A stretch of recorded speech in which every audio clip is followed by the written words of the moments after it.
எடப்பாடி பழனிசாமியை அவமதித்த விஜய். சட்டமன்றத்தில் விஜய்க்கு வணக்கம் தெரிவித்த எடப்பாடிக்கு திருப்பி வணக்கம் வைக்கவே இல்லையா. எடப்பாடி பழனிசாமி நிறைய முறை அமைச்சராக இருந்திருக்காரு, நிறைய முறை சட்டமன்ற உறுப்பினர் இருந்திருக்காரு, நாடாளுமன்ற உறுப்பினரும் இருந்திருக்கின்றாரு, முதலமைச்சராகவும் இருந்திருக்கிறாரு. ஆனால் அவர் பதவியேற்கின்ற போது விஜயை பார்த்து வணக்கம் வைக்கின்ற போது விஜய் அவர்கள் வணக்கம் வைக்கவே இல்லை. சபை நாகரிகம் கருதி விஜய் அவர்களை பொறுத்த வரைக்கும் வணக்கம் வச்சிருக்கணும். அரசியல் களத்தில் எதிரும் புதிருமாக இருக்கலாம், இல்லை என்று சொல்லலை. விஜயை பொறுத்த வரைக்கும் எடப்பாடி பழனிசாமி தான் நமக்கு பெரும்பான்மை கிடைக்கின்ற அளவுக்கு அதிமுகவினர் ஆதரவு தரனாங்க, அதை தடுத்து நிறுத்திட்டாரு. ஸோ அதனால் எடப்பாடி பழனிசாமிக்கு நான் வணக்கம் வைக்க மாட்டேன் அப்படின்னு கூட இருந்திருக்கலாம்.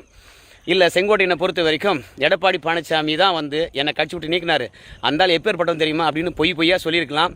அதெல்லாம் தனிப்பட்ட விவரங்களாக இருக்கலாம். ஆனால் ஒரு சட்டமன்ற உறுப்பினர், முன்னாள் முதலமைச்சர் விஜய் அவர்களுக்கு வணக்கம் வைக்கின்ற போது வணக்கம் வச்சுருக்கணும்.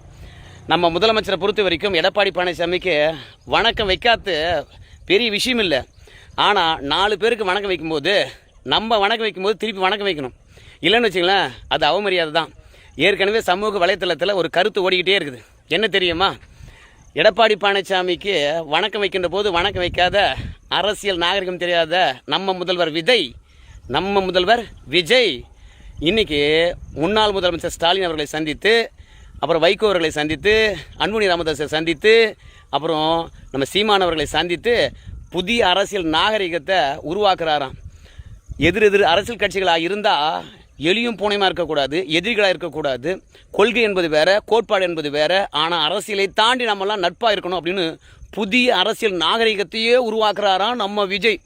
ஆனால் சட்டமன்றத்தில் கண்ணுக்கு எதிராக வணக்கம் வைக்கக்கூடிய எடப்பாடி பழனிசாமிக்கு வணக்கம் வைக்காமல் அவரை அவமதித்து விட்டு, அலட்சியப்படுத்தி விட்டு வீடு வீடாக போய் நம்ம விஜய் அவர்கள் அரசியல் நாகரிகத்தை வளர்க்குறாராம். அரசியல் களத்துக்கு வந்தார், அனுபவம் இல்லை, அதிர்ஷ்டத்தால் வெற்றி பெற்றார் விஜய். இன்னும் அரசியல் களத்தில் கற்றுக்கொள்ள வேண்டியது நிறைய இருக்கிறது. யாரையும் அலட்சியப்படுத்தக்கூடாது, பல வெற்றிகளை பெற வேண்டும். இந்த ஒரு வெற்றி மட்டும் போதுமா? ஏற்கனவே விஜய் அவர்கள் பதவியேற்கின்ற போது அமைச்சரவையும் பதவியேற்றது. அந்த தருணத்தில் வன்னியர்களுக்கு எந்த விதமான அமைச்சர் பதவியும் தரல அப்படின்னு நிறைய பேர் கேள்வி எழுப்பிட்டு இருக்காங்க. தமிழ்நாட்டினுடைய பிரதிநிதித்துவத்தின் அடிப்படையில் வன்னியர்கள் தான் அதிகம், ஆனால் அவங்களுக்கு ஒரு அமைச்சர் பதவி கூட தரலையே. வன்னியர்கள் பார்த்தீங்கன்னா இனி விஜய் புறக்கணிக்கணும்னு சொல்கிறாங்க. இப்போ எடப்பாடி பழனிசாமியை வணக்கம் வைக்கின்ற போது அவருக்கு வணக்கம் வைக்கல, எடப்பாடி பழனிசாமியை அவமதித்து விட்டீங்க அப்படின்னு செய்தி பரவும் போது, ஏயா நம்ம ஜாதிக்காரனை விஜய் அவர்கள் அவமதித்து விட்டார் அப்படின்னு தவறாக இன்னைக்கு செய்தி பரவி கொண்டு இருக்குது. இப்படி தமிழ் சமூகங்களை பொறுத்த வரைக்கும் விஜய்க்கு எதிராக திரும்பிச்சுன்னா இனிமேல் எப்படி வெற்றி பெற முடியும்? அதனால் அரசியல் களத்தில் ஒவ்வொரு நிகழ்வையும் விஜய் அவர்கள் என்ன நினைக்கிறாரோ அதே மாதிரியே தான் மனசில் ஏற்றிக்கணும் அப்படின்லாம் கிடையாது. ஒவ்வொரு நிகழ்வையும் யார் மனசில் எப்படி தோணுதோ அப்படி தான் இன்டர்பிரட்டேஷன் பண்ணுவாங்கோ. அப்படி பார்க்கும்போது எடப்பாடி பழனிசாமியை அவமதித்ததை அந்த சமூக மக்கள் விஜய்க்கு எதிராக திருப்பி விட்டுருக்கிறது. நம்மளை பொறுத்த வரைக்கும் விஜய் வயசில் எடப்பாடி பழனிசாமியோட சின்னவர். இப்போ தான் முதல் முறையாக சட்டமன்ற உறுப்பினராக முதலமைச்சராக ஆயிருக்கார். ஆனால் எடப்பாடி பழனிசாமி, விஜய் அவர்களே, காலம் நிறைய பாடங்களை உனக்கு கற்றுத்தர காத்திருக்குது. எந்த எடப்பாடி பழனிசாமி அலட்சியமாக நினச்சிங்களோ, எந்த எடப்பாடி பழனிசாமி அவமதிச்சிங்களோ, அந்த எடப்பாடி பழனிசாமி இருந்தால் தான் வெற்றி பெற முடியும்.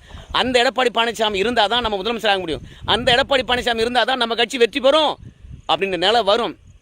அன்னைக்கு இதே செங்கோட்டையன், இதே பின்னாடி இருந்து எடப்பாடி பழனிசாமி பற்றி தப்பாக பேசுனவங்கெல்லாம் எங்கே இருப்பாங்கன்னே தெரியாது. கால வெள்ளத்தில் யார் வேண்டுமானாலும் அடிச்சுக்கிட்டு போகலாம். எத்தனையோ சாம்ராஜ்யங்கள்லாம் மூழ்கி போய் இருக்குது, எத்தனையோ ஜாம்பவான்கள்லாம் காணாமல் போயிட்டு இருக்காங்க, மண்ணோடு மண்ணாக போயிருக்குது. அதனால் வெற்றி வந்த பிறகு தலைகணம் வரக்கூடாது, பதவி வந்த பிறகு ஆணவம் வரக்கூடாது.